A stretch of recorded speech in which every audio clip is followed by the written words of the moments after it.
আমার বয়স একান্ন, আমি বলেই পারেন, আমি বলতে পারেন কিছুটা হাসিনা রোগে আক্রান্ত হয়েছি। এই কারণে বয়স একান্ন তো অনেক কিছু কথা মনে পড়ে যায়, অনেক কিছু বলতে ইচ্ছে করে, কিন্তু সময় সংক্ষিপ্ত, আমি সেটা বলবো না। তবে আমি আমার প্রিয় গানের একটা কলি দিয়ে শুরু করতে চাই।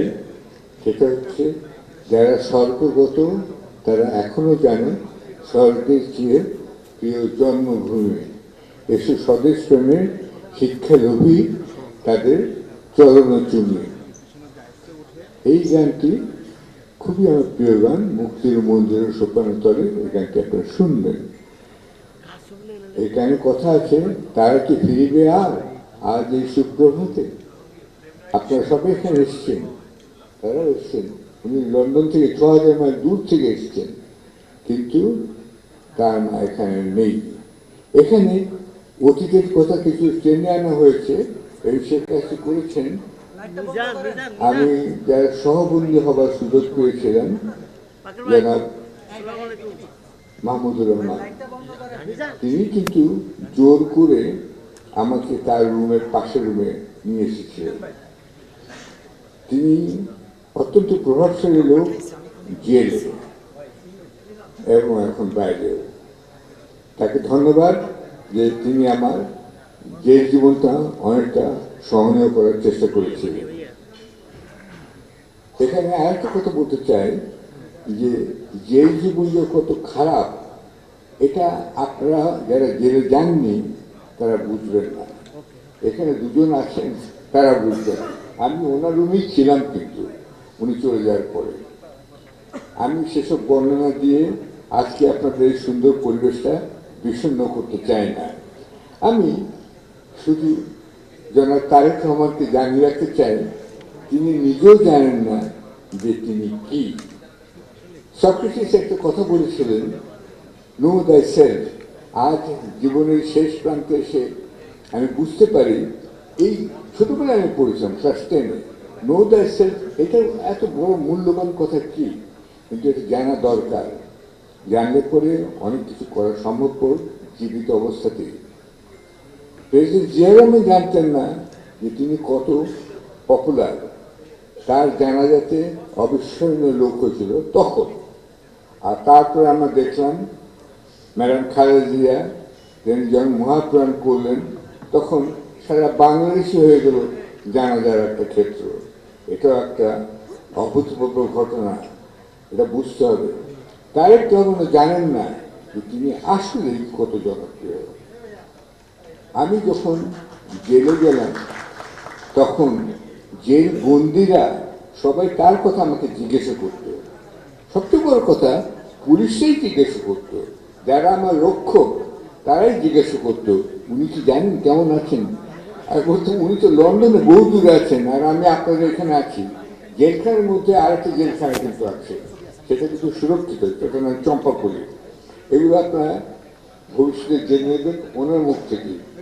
তারেক রহমান সাথে একটা কথা বলতে চাই, যখন আমাকে শেষ পর্যন্ত একটা ডিভিশন দেওয়া হলো, তখন আমাকে সরিয়ে নিয়ে দেওয়া হলো medical ward number 3, bed number 3। Tarek Rahman সাহেবের হয়তো মনে আছে ওয়ার্ড নাম্বার 3, বেড নাম্বার 3, কেননা ওই বেডে তিনি ছিলেন। আমাকে যখন নেওয়া হলো, পুলিশে বলল তাকে আমরা শ্রদ্ধা করি, সরকার যাই বলে না বলুক, জেলখানার মধ্যে আমরাই রাজত্ব করি, আমরাই শাসন করি, এই বেডে আমরা কাউকে শুতে দিই না। এতটাই শ্রদ্ধা করেন তারেক রহমানকে সাধারণ লোকরা। এটা খুব ইম্পর্টেন্ট। এই জন্য আজকে আপনারা সব এখানে অসাধারণ লোক আছেন, অথচ আমরা কথা বলছি সাধারণ লোকের উন্নতি করবে, বাংলাদেশ আগামীতে কেমন হবে সেই কথাটা বলছি। সেই জন্য সাধারণ লোকের সঙ্গে তিনি যে দেখা করবেন, যাচ্ছেন উত্তর বাংলায়, এটা খুবই ভালো কথা। একই সঙ্গে আমি এটাও বলবো যে বিদেশি যেসব প্রবাসী এখনো বসবাস করছেন, তাদের সঙ্গে একটা যোগসূত্র থাকিত তিনি যেন কন্টিনিউয়াসলি অনবরতভাবে অবিরামভাবে করে যান। কারণ তিনি নিজে 17 বছর বাইরে ছিলেন, তিনি বুঝবেন যে কি অবস্থা দেশে, এবং এখন তিনি তাদেরকে বলতে পারবেন। জেলে যাওয়ার বিষয়ে আমি আরেকটা কথা বলতে চাই। সকল বন্দীদের তুলনায়, মাফ করবেন আপনারা দুজন, সকল বন্দীর তুলনায় বেগম খালেদা জিয়া, আমি অবশ্যই ম্যাডাম বলে ডাকতাম, তিনি তার জীবনটা কিন্তু তার জীবন অত্যন্ত অসাধারণ। আমরা যখন নেলসন ম্যান্ডেলার কথা পড়ি তখন শুনি, আমি জানি ম্যান্ডেলাকে, তার সঙ্গে কথা বলার সুযোগ, ইন্টারভিউ করার সুযোগ আমার হয়েছে। আচ্ছা, আমি 6জন নোবেল লরেটের ইন্টারভিউ করেছি। সেইখানে তিনি আমাকে, আমি বলছি তোমার সবচেয়ে খারাপ সময় কোনটা ছিল? তিনি আমাকে বলছেন আমাকে 27 বছর জেলে রেখেছিল, সেটা নয়, আমাকে যে ইট ভাঙতে হতো সেই ইটের কুচি দিয়ে আমার চোখ অন্ধ হয়ে গিয়েছিল। এটা ম্যান্ডেলা আমাকে বলেছিলেন। তাহলে সেটাই ছিল তার জীবনের অসাধারণ ঘটনা। ম্যাডাম খালেদা জিয়ার যে জীবনের অসাধারণ ঘটনা কি, সে বিষয়ে কিন্তু কথা বলা হয় না। এমনকি আমরা ভবিষ্যতে হয়তো তার যে জীবনের কথা বলবো না, আমরা অতীত ভুলে যেতে চাই। তারেক রহমান দেখেছে নিশ্চয়ই লন্ডনে অতীতকে কিভাবে শ্রদ্ধা করা হয়।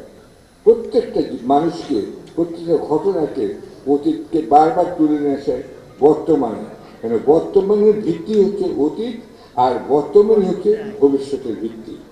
এটা মনে রেখে আশা করি তারেক রহমানের 17 জীবনের যে তিনি যে সুযোগটা পেয়েছেন লন্ডনের থেকে, তিনি সেটা দেখেছেন, শুনেছেন, জেনেছেন, এবং আমি লক্ষ্য করছি তিনি অত্যন্ত টাইম রক্ষা করে চলছেন, এবং এখন পর্যন্ত যেসব করছেন কিছুটা বিরোধী প্রভাব তার উপর পড়েছে।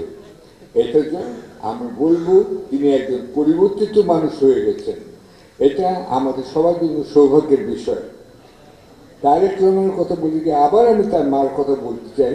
তার অভাব আমি ব্যক্তিগতভাবে খুবই অনুভব করছি, আমার জন্য একটা মর্মান্তিক ঘটনা।